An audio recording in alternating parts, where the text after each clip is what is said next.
Do you feel alright? I will pick her out from the garden to be mine. Hi, today, Sid again, and welcome to our channel. By the way, shout out to all of my subscribers. Thank you very much for all your support, because if it's not for you guys, I would not meet the minimum requirement of YouTube for monetization. From the bottom of my heart, thank you very much, and may God bless you all. Today, I will make another variation of a basic soft custard, and I'll be making a mousse. But today, I'll be using evaporated milk and a buco water.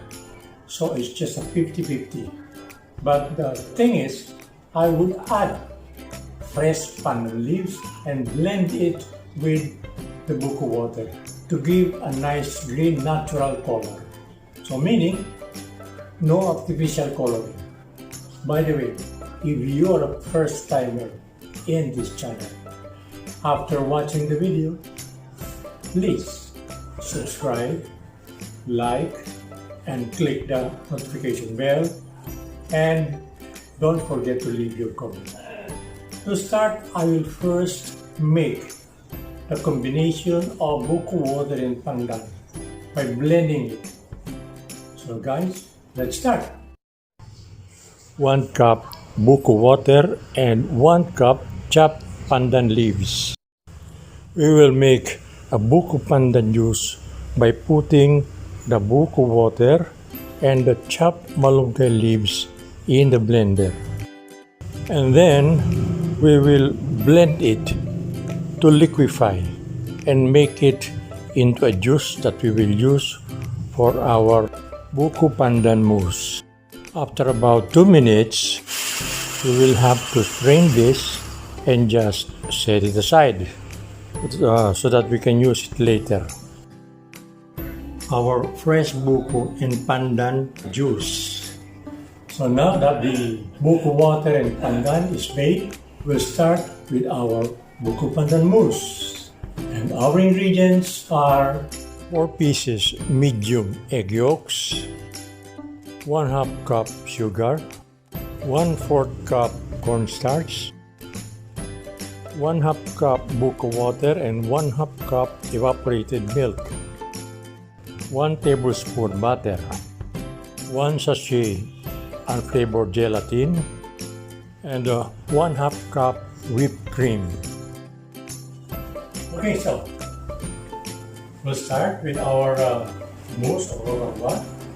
We need a pot with the boiling water and a mixing bowl and a wire whisk and a rubber spatula. First, we will have to put all of our ingredients in the mixing bowl.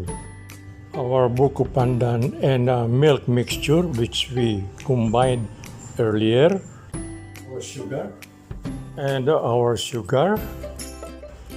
our cornstarch, our unflavored gelatin that we dissolved in water earlier, then our egg yolks. Then we put the stoves on and then heat it until it boils while we are stirring it continuously to avoid lumps from our mixture. Then when it gets thick, we will add the butter.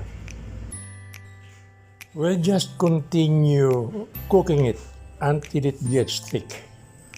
Okay? We'll just have to wait for it to get thick.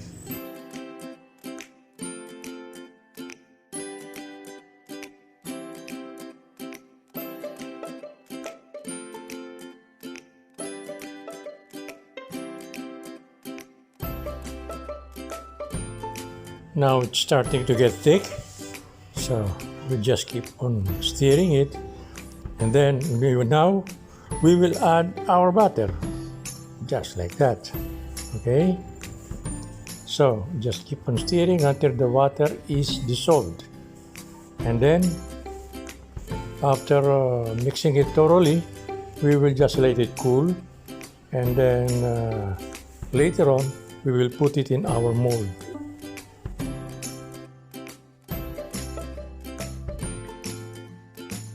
After 1 hour, okay, now it's already at room temperature. We'll prepare. Of course, this is our mold. Our mold, we will just brush this with corn oil for easy unmolding.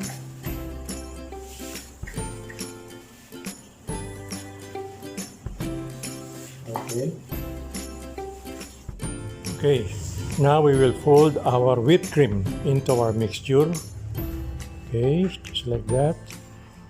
So now you can see that our mixture is green, but there is no food color added, just the natural color of our pandan. Okay, so we just have to be very careful in folding so that the trapped air, captured air would not escape when we fold our whipped cream. Okay, so there it goes, almost done. We will also be adding shredded buco in this mixture here. Okay, so we will add it and mix it with the mixture.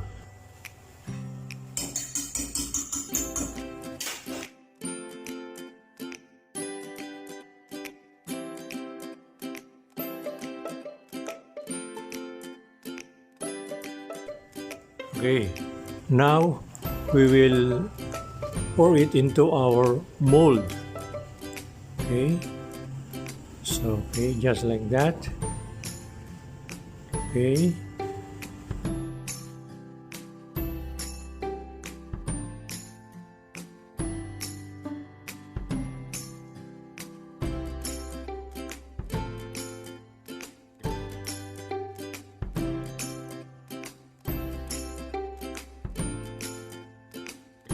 so we will just drop it a little bit to flatten it. Okay, so we will flatten the top so that when we lay it in our tray, it is of course flat. Okay, a bit more. Now, after this, we will just cover it and then chill it. And then when it's chilled, we'll just unmold it in our serving tray. Okay guys, got it? Okay, now we'll just have to cover this with plastic film so that it could not be affected by the freon burn inside the fridge. Okay, so that's it.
So guys, that is my version of Buco Pandan Mousse using evaporated milk, buko water, and pandan leaves.